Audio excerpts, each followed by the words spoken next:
Kattaqo'rg'on tumani Bayrat mahallasidan Baxtiyortog' xonadonini tinkaxon ishlarini tugatdik. Hozir Baxtiyortog'dan so'raymiz, bizlarning ishlarimiz ma'qul keldimi, yo'qmi?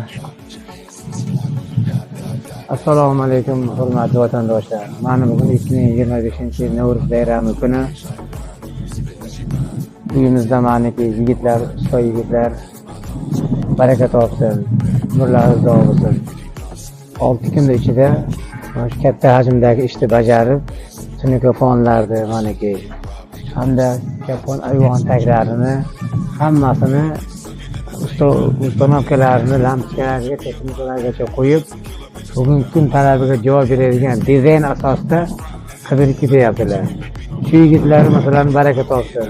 Kimdaki mabodo shu ishlarni qildiraman desa, shu yigitlarga aytsa, ko'ngildagidek qilib beradi. Chunki bular bir necha 10 yildan beri bu yigitlar bilan ishlashaman. Hech qachon norozichilik bo'lmagan, doim ishlari o'ngdan kelsin, zamon talabiga mos holda doim shu ishlarni bajarib keladi. Shu yigitlarga katta rahmat, sog' salomat bo'lsin. Usta lider guruhiga omadlar yor bo'lsin.